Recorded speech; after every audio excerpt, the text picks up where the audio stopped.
நம்முடைய வழிகள் நமக்கு தெரியாது. இங்க இருக்கிற நிறைய பேரை கர்த்தர் யோசேப்பை போல நடத்துகிறார். பாஸ்டர், நான் நினைச்சது எதுவுமே என் பிள்ளை வாழ்க்கையில நடக்கல. பாஸ்டர், நான் நினைச்சது எதுவுமே என் வாழ்க்கையில நடக்கல. அப்படி மனசு உடைஞ்சு போன ஒவ்வொரு பிள்ளையும் பார்த்து கர்த்தர் கரத்தை பிடிச்சு சொல்றாரு, இல்ல, இந்த வழி உனக்கு மறைவா இருந்தாலும், இந்த பாதை உனக்கு தெரியாததா இருந்தாலும், நீ அறியாத வழியிலே உன்னை நடத்தி கொண்டு போகிற கர்த்தராகிய நான் உன்னை விட்டு விலகுவதும் இல்லை. நீ போகும் வழியை நான் அறிந்திருக்கிறேன். நீ போகும் பாதை எனக்கு தெரியும். உங்கள் பிள்ளை போகிற பாதை எனக்கு தெரியும். அந்த வழி எனக்கு மறைவானது அல்ல. ஆனால் இந்த வழியினுடைய முடிவிலே ஒரு பெரிய மகிமையை காண்பீர்கள். நம்புறவங்க கைகளை மேல தட்டி ஆமென் என்று ஆமோதித்து அந்த வழியிலே நீங்கள் தோற்று போவது இல்லை. வேதத்தை திறந்து ஒரு வசனத்தை நம்ம வாசிக்க போகலாம். எல்லாருமே சேர்ந்து வாசிக்க போகிறோம். 1 கொரிந்தியர் 9ஆம் அதிகாரம் 24வது 25வது வசனம். பந்தய சாலையில் ஓடுகிறவர்கள் எல்லாரும் ஓடுவார்கள், ஆகிலும் ஒருவனே பந்தய பொருளை பெற்றுக்கொள்வான் என்று அறியீர்களா? நீங்கள் பெற்றுக்கொள்ளத்தக்கதாக ஓடுங்கள். பந்தயத்திற்கு போராடுகிற யாவரும் எல்லாவற்றிலையும் இச்சை அடக்கமாய் இருப்பார்கள். அவர்கள் அழிவுள்ள கிரீடத்தை பெரும்படிக்கு அப்படி செய்கிறார்கள். நாமோ அழிவில்லாத கிரீடத்தை பெரும்படிக்கு அப்படி செய்கிறோம். கர்த்தருடைய பிள்ளைகளே, இந்த இடத்துல அப்போஸ்தலனாகிய பவுல் இந்த கிறிஸ்தவ வாழ்க்கை குறித்து அவர் சொல்லும்போது என்ன சொல்றார் அப்படின்னு சொன்னா, ஒரு ஓட்டப்பந்தய வீரன் அவன் களத்துல நிற்கிறான். நிறைய பேர் அவனோடு கூட ஓடுறதுக்கு ஆயத்தமா இருக்கிறாங்க. யார் ஒருவன் இந்த ஓட்டப்பந்தயத்தில் வெற்றி அடைகிறானோ அவனே பந்தய பொருளை பெறுவான் என்று நீங்கள் அறியீர்களா? அதனால நீங்கள் பெற்றுக்கொள்ளத்தக்கதாய் நீங்கள் ஓடுங்கள் அப்படின்னு இந்த வசனத்தை சொல்கிறார். கடந்த சில நாட்களுக்கு முன்பாக ஒரு செய்தித்தாளிலே ஒரு நல்ல ஓட்டப்பந்தய வீரர் தன்னுடைய சகா வீரர்களோடு சேர்ந்து அந்த ஓட்டப்பந்தயத்திலே கலந்து கொண்டு வெகு தூரம் ஓடி அவர் முதல் பரிசு. எல்லாரும் ஆச்சரியப்படுற விதத்தில் நிறைய பேர் பின்னாடி வர்றாங்க. ஆனால் இவர் ரொம்ப முன்னாடி அந்த ஓட்ட பந்தயத்தில் ஃபர்ஸ்ட் பிரைஸ் அவர் வாங்கிட்டார். நிறைய கைத்தட்டல் கிடைச்சிச்சு, நிறைய பேர் சந்தோஷப்பட்டாங்க. ஆனால் கொஞ்ச நேரம் அந்த கைத்தட்டல் இருக்கும்போதே திரும்பி ஒருத்தங்க பார்த்து, இல்லை இல்லை இல்லை இல்லை, அவர் ஓடிட்டு வந்ததில் கொஞ்சம் சந்தேகம் இருக்குது, அதை திரும்ப நீங்கள் அதை செக் பண்ணுங்க அப்படின்னு செக் பண்ணி பார்த்தா அந்த மனுஷன் ஓடுனது நல்லா வேகமாக ஓடினார், எல்லாரை விட மேலே ஓடினார். ஆனால் என்ன அப்படின்னா, கொஞ்சம் தூரம் அவர் ஓடி வரும்போது அவர் ஓடக்கூடிய அந்த லைனை அவர் பார்க்காம அங்கே இருந்து மாற்றி இன்னொருத்தருடைய லைனில் அவர் ஓடுனதுனால அவருடைய ஜெயம் செல்லாது, நீங்கள் ஃபர்ஸ்ட் ரேங்க் வர முடியாது. ஏன் அப்படின்னு சொன்னால், நீங்கள் ஓடுனது உண்மைதான், உங்களுக்கு வேகம் இருந்தது உண்மைதான், ஆனால் உங்களுக்கு உரிய அந்த ட்ராக்ல நீங்கள் ஓடலை, அதனால நீங்கள் ஃபெயில் ஆயிட்டீங்க அப்படின்ற ஒரு துக்கமான ஒரு செய்தி அவருக்கு கொடுக்கப்பட்டது. நம்முடைய வாழ்க்கையிலே ஆண்டவருடைய பிள்ளைகளே, இன்றைக்கு நான் கொடுக்க போகிற செய்தியினுடைய தலைப்பு என்ன அப்படின்னா, உங்களுக்கு உரிய பாதையிலே ஓடாமல் உங்களை திசை திருப்ப பண்ணுகிற சத்துருடைய 3 விதமான சதிகளை குறித்து இன்றைக்கு உங்களோடு பேச போறேன். நமக்கு எல்லாருக்குமே ஒவ்வொருத்தருக்குமே ஆண்டவர் ஒவ்வொரு ட்ராக்கை கொடுத்துருக்கிறார். அதுல நம்ம எல்லாருமே ஓடுனா போதும். ஸோ இன்னொருத்தருடைய ட்ராக்ல, இன்னொருத்தருடைய வெற்றியில கண்டிப்பாக ஆண்டவருடைய பிள்ளைகள் ஓட வேண்டிய அவசியமே இல்லை. உங்களுக்கு தரிசனம் இருக்கட்டும், உங்களுக்கு லட்சியங்கள் இருக்கட்டும், நாம் பெருசா செய்யணும்னு ஆசை இருக்கட்டும், அதற்காக நீங்கள் பிரயாசப்படுங்க, அதற்காக நீங்க ஜெபிங்க, அதற்காக நீங்க வேகமாய் காரியத்தை செய்யுங்க, அதெல்லாம் தவறல்ல. ஆனா ஒன்று நீங்கள் நினைத்துக் கொள்ளுங்கள், உங்களுக்கு கொடுக்கப்பட்டிருக்கிற அந்த ட்ராக்ல தான் நீங்க ஓடினாதான் வெற்றியை தவிர, இன்னொருத்தருடைய பாதையிலே நீங்கள் ஓடினால் கண்டிப்பாக நீங்கள் வெற்றியை அடைய முடியாது. ஆண்டவர் வெளியூர் போய்விட்டு திரும்பி வரும்போது 5 தாலந்து வாங்கினனுடைய கையில 5 தான் கர்த்தர் திரும்பி கேட்கிறாரு. 3 வாங்கினவனுடைய கையில அதைத்தான் கர்த்தர் திரும்பி கேட்கிறாரு. 1 வாங்கினவனுடைய கையில 1 தான் கர்த்தர் திரும்பி கேட்கிறாரு. 1 வாங்கினவன்ட்டு கையில 5 இல்லையா அப்படின்னு கர்த்தர் கேட்கல. அப்போ நீங்களும் நானும் கணக்கு கொடுக்க வேண்டியது இன்னொருத்தருடைய ஓட்டத்தை அல்ல, உங்களுக்கு கொடுக்கப்பட்டிருக்கிற ஓட்டத்திற்கான கணக்கை நீங்கள் கொடுத்தா போதும். இப்போ பொதுவாக ஸ்கூல்ல எக்ஸாம் நடக்குது. அப்போ எக்ஸாம் நடக்கும்போது நிறைய கேள்விகளை கேட்குறாங்க. அதில் முக்கியமாக ஒரு தலைப்பில் ஒரு கேள்வி கேட்பாங்க, இவைகள் எவையாகிலும் 5ற்கு விடை எழுதுக அப்படின்னு ஒரு கேள்வி கேட்குறாங்கன்னு வைங்களேன். இப்போ 7 கொஸ்டின் கேட்டிருக்கிறாங்க. 7 கொஸ்டின்ல 5 கொஸ்டின்ஸ்க்கு ஆன்சர் பண்ணுறதுக்காக அந்த கேள்வியை கேட்டிருக்காங்கன்னு வச்சுக்கோங்களேன்.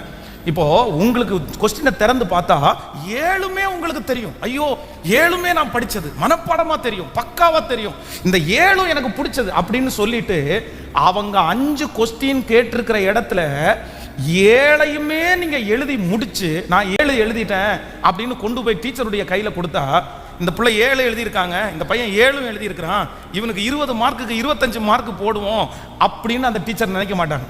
அந்த டீச்சர் என்ன நினைப்பாங்க அப்படின்னா, ஏன்டா முந்திரி கொட்டை, உன்கிட்ட கேட்டது 5 கொஸ்டின் ஆன்சருக்கு தானே, இதை மாங்குன்னு 2 பேப்பரை வாங்கி இந்த கொஸ்டினுக்கு ஆன்சர் பண்ணதுக்கு பின்னாடி இருக்கிற 10 கொஸ்டின்ஸ்க்கு ஏதாவது எழுத முடியுமான்னு பார்த்துருந்தேன்னா உனக்கு பாஸ் மார்க்காவது கிடைச்சிருக்கும். உன்கிட்ட 5 தானடா கேட்டோம், 5 எழுத வேண்டியதானே, உன்கிட்ட யார் 7 எழுத சொன்னா? அப்போ ஒன்று நீங்கள் நினைத்துக் கொள்ளுங்கள், சில நேரத்திலே இன்னொருத்தருடைய ஆசீர்வாதத்திலே, இன்னொருத்தருடைய லட்சியத்திலே, இன்னொருத்தருடைய வளர்ச்சியிலே, இன்னொருத்தருடைய உயர்விலே அவங்கள மாதிரி தான் நான் ஓடணும், அதுதான் வெற்றின்னு நினைச்சா கண்டிப்பாக ஆண்டவர் சொல்லுகிறாரு அது இல்லை.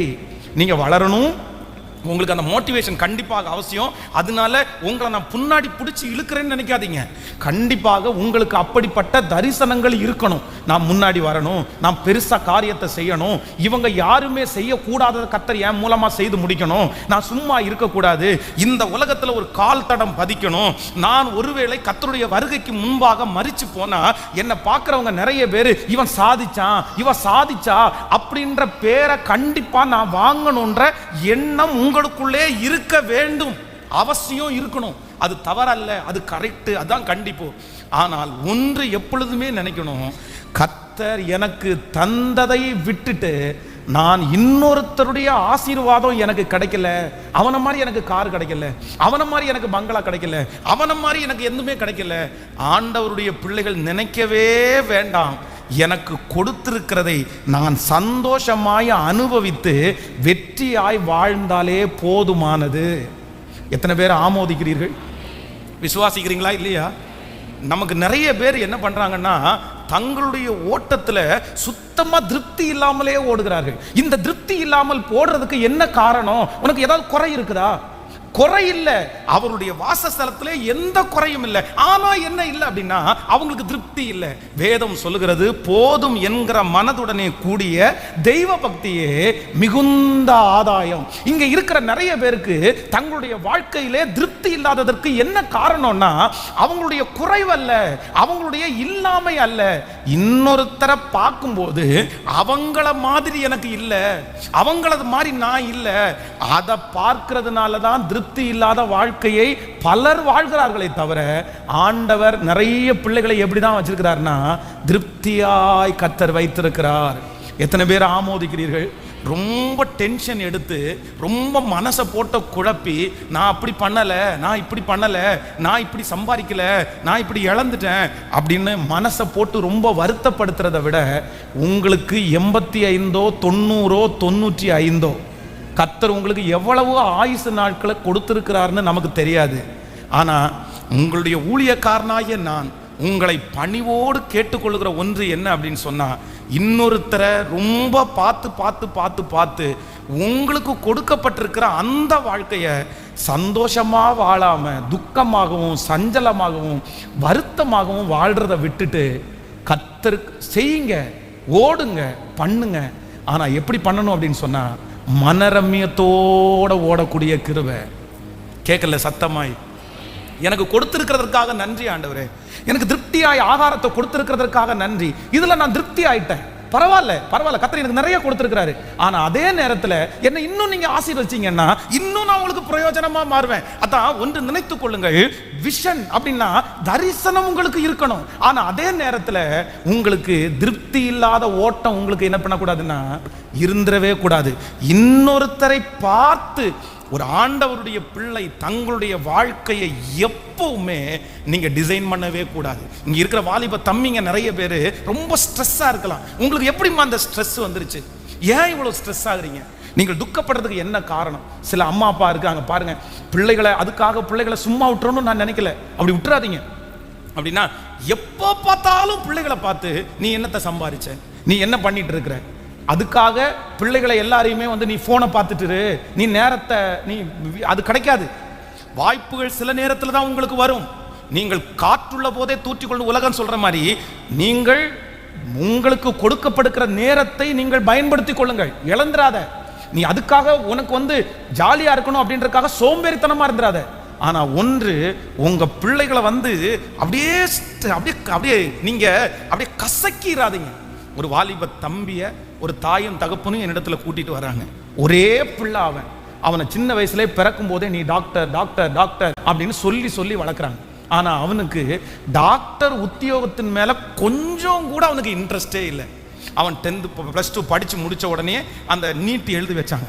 அந்த நீட்ல அவன் ஃபெயில் ஆயிட்டான். ஃபெயில் ஆன உடனே ஒரே சாபம், உனக்கு எவ்வளவு செலவு பண்ண தெரியுமா, நீட்ல நீ ஃபெயில் ஆயிட்டு வந்திருக்கிற, நீ எல்லாம் நல்லா இருப்பியா, உங்க அப்பா எவ்வளவு கஷ்டப்படுறாரு உனக்கு தெரியாது, நீ நல்லா இருக்கணும்னு தானே நான் படிக்கல, உன்னை படிக்க வைக்கணும்னு தானே நான் இப்படி பண்றேன் அப்படின்னு ஒரே சாபம். சரி சரி பரவாயில்ல, அடுத்ததுல நான் பாஸ் பண்ணிக்கிறேன் அப்படின்னு சொன்ன உடனே பல லட்சம் ரூபாய் செலவு பண்ணி அவனை இன்னொரு இடத்துல கொண்டு போய் சேர்த்து விடும்போது எங்கிட்ட கூட்டிட்டு வராங்க.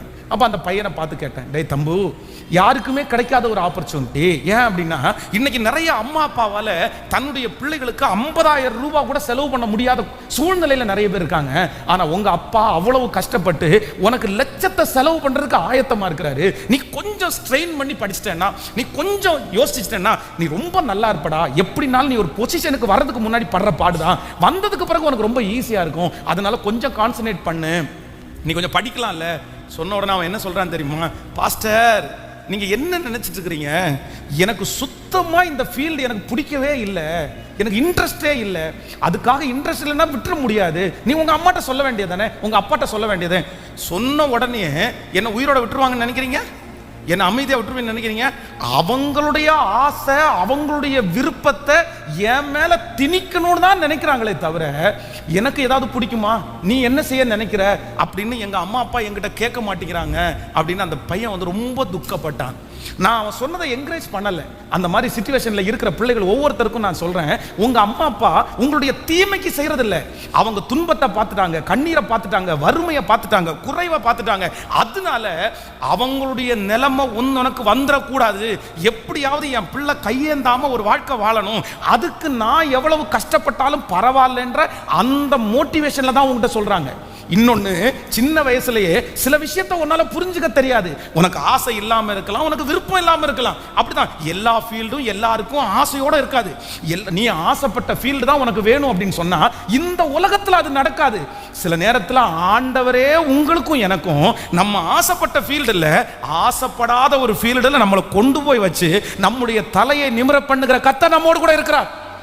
அதனால அவ்வளவுதான். ஏதாவது இந்த உலகத்தில் வாழ்வதற்கு, அச்சீவ் பண்றதற்கு கண்டிப்பாக ஒரு ஸ்தானம் உனக்கு வேணும், கண்டிப்பாக ஒரு படிப்பு உனக்கு வேணும். இந்த உலகத்தில் பணம் இல்லாமல் பார்த்தீங்கன்னா வாழ முடியாது, பணம் இல்லாமல் சாப்பிட முடியாது.